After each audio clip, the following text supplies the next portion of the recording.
guys! Welcome back sa aking channel. So for this video ay ang day 2 ng trip namin sa Bali, Indonesia.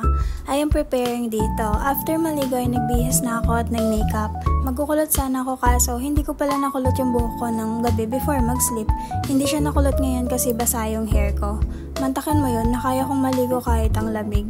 Mahina talaga ako sa lamig kaya sobrang sinipon ako at tinubos sa aircon ng room. Talalamig kasi talaga ako, hindi ko alam if magsusurvive ako sa malamig na places. So, I am doing my makeup here when Madam asked me to fix her pants. Sa likod kasi yung zipper niya, kaya naman hirap na hirap ako. Ganito din kasi yung isang pants ko, kaya minsan siya rin yung nagzi-zipper, nagfi-fix. Madalas kasi talaga na di kumakasya sa akin yung mga old pants ko dahil nag-gain ng weight ang ate nyo. Nag-stress eating ba naman kaya dumoble ang bigat kumpara ng first year. So, kita niya naman na hirap ako here kasi need i-design yung pin niya mga te. Medyo perfectionist si Madam kaya pressured ako dito. Charis. So, heto na nga. We have to wear formal clothes here kaya naman nag-change ako. So, after ko nga ayusin yung pants ni Madam ay nag-go back na ako sa pag-apply ng makeup dahil baka mag-call time na sila at hindi pa ako tapos sa pag-aayos. So, for our first destination, we are here na sa Polytechnic Bali. Isa siyang tourism school at may mga students na nag-guide sa amin. Pagkababa pa lang namin ng mga bus is pansin agad yung sobrang linis na campus nila. As in, walang kalat be. Ang tahimik pa kasi walang students na nagkalat. Nasa kanya-kanyang room yata sila. As you can see, nag-change ako dito ng damit kasi bawal lang may pasilip na blossoms mga be. Nag-formal top na lang ako, bale pinatungan ko na lang siya ng long sleeve na white polo. So, let's go back sa school nila. Yung parking nasa loob siya ng campus. Then, halos mga motor sila mga te. Yung atmosphere ng campus nila parang nasa temple kasi tahimik. Kami lang yata nagke-create ng ingay. So, the agenda here is seminar siya. May invitation letter din sila to MCC kaya madali lang din sa immigration nung nasa airport kami. Bale yun yung pinakita ng mismong din namin kapag may nagtatanong na IO. Yung mismong venue ng seminar is malapit lang din sa pinag-park ng mga buses kaya konti lang yung nilakad namin.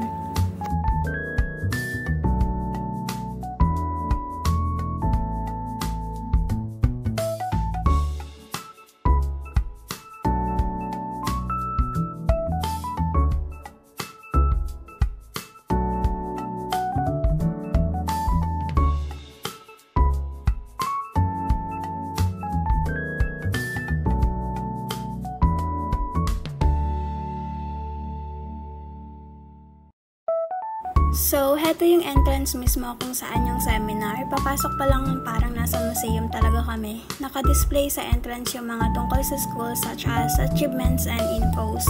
May mga student na nandoon din at nag-guide sa amin. Nauna na kami kasi gusto talaga namin ng magandang pwesto. Medyo napagalitan pa kami dyan dahil ang lalakas ng boses namin kung mag-usap. The perks of being a Kapampangan mga be.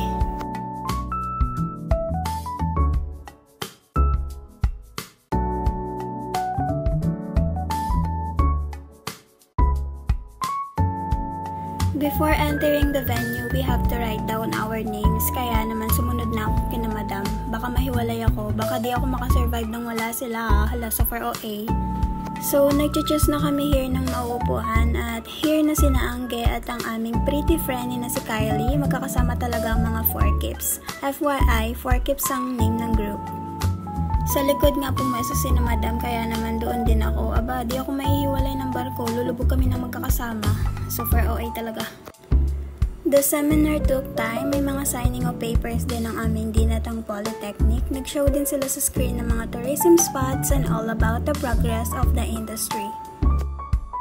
So, after the seminar ay nagkaroon na nga ng tour sa mismong campus nila. May mga students na nagkalat to guide us. Sobrang hospitable din nila. Ang cute ng mga smile nila.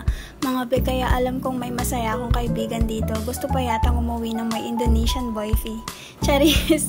Angge! Wag tirador ng bata ha! Medyo nag-enjoy ako sa loob ng campus nila kasi para siyang park be. Fit siya sa museum, sa temple and also sa park. So, saan ka pa? Sa Polytechnic ka na. Charis, nag-recommend ba naman ng school? The whole tour sa campus ay nagmamadali ako maglakad talaga dahil always akong naiiwan. Napagalitan pa nga kami one time dahil Kami na lang pala ang naiwan at nasa dulo na ang lahat. Sorry naman Ma'am Kat, di na mauulit. So, kita sa mismong video kung gaano kaganda yung campus nila. Ang ganda rin ng uniform ng mga students nila, tapos friendly pa. Uy, isingit si Angge, charis. Nagkahiwa-hiwalay na kami dito kasi malawak talaga yung school nila. Ako naman, tamang hintay lang kina Madam at Angge dahil busy pa sila sa pagkuha ng mga videos and also pictures. Marami kasing spot ang school na Instagrammable talaga. Perfect siya sa story highlights mo. I remembered something here na nangyari kasi hiyang-hiya ako. Nilamig kasi ako ng sobra sa aircon ng room namin sa hotel. Kaya naman nung naglalakad ako is medyo tumutulo na talaga yung sipon ko. Buti na lang talaga may dalawa akong panyo. And then, Girl Scout ako dahil may mga extra tissues ako. Feel na feel ko talaga yung outfit ko here kahit na napa-change ako. Bet ko kasi yung earrings ko dyan and also my clothes. Hiniram ko pa yan sa ate ko. Nag-buy kasi ako ng mga outfit ko at before kami umalis ng Pinas is ni-promise ko kay self na magpapakita ako ng braso even though it is one of my insecurities. Para kasing laging nangahamon ng away. Sobra kong binil talaga yung confidence ko before going here in Bali. Then something happened. We'll surely tell it sa day 3 namin sa Bali.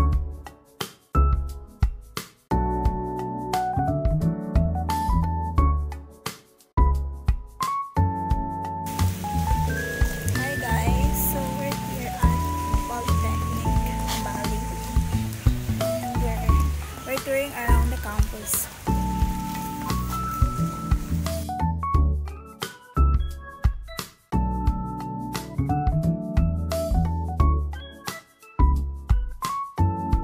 So, after visiting the Polytechnic is we went na sa place kung saan kami magla-lunch at as usual, ang ganda na naman ng place. Yung food nila ay same lang sa kinain namin nung day 1 pero mas pinaka nagustuhan ko yung drinks nila.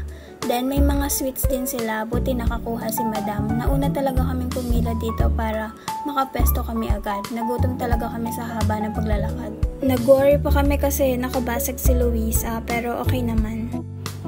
For our next destination is yung Uluwatu Temple. Wala talaga akong video sa second destination dahil ni-remind kami na bawal mag-use ng phone dahil may mga monkeys and mahilig sila manguha. Kaya in-advise nila na ingatan yung mga gamit namin.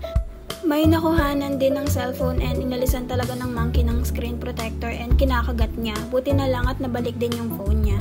Mas advisable is wag na kayo maglabas ng cellphone dahil nagkalat talaga sila. Even yung eyeglass nung isa sa students is nakuha din.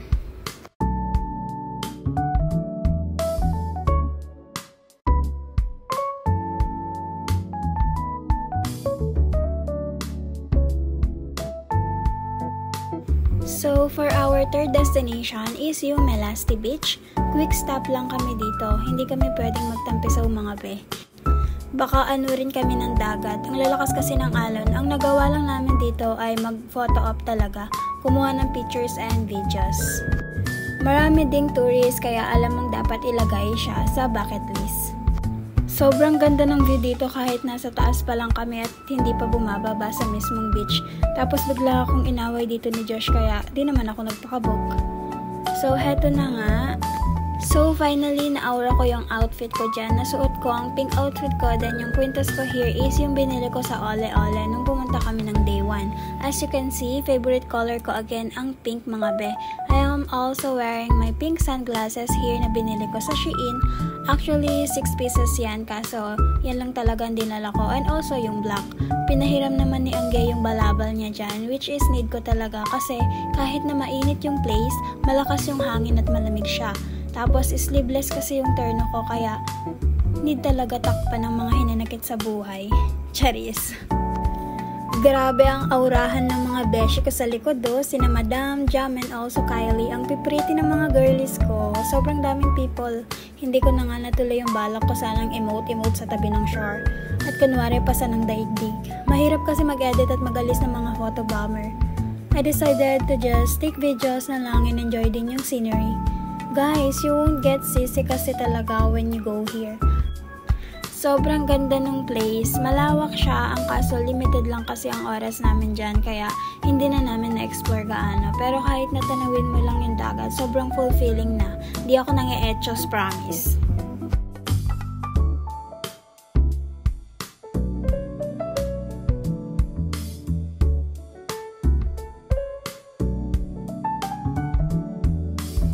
After ng quick visit namin sa Melasti Beach is nag-dinner na kami. Perfect ang dinner naman na to kasi sa tabing dagat siya.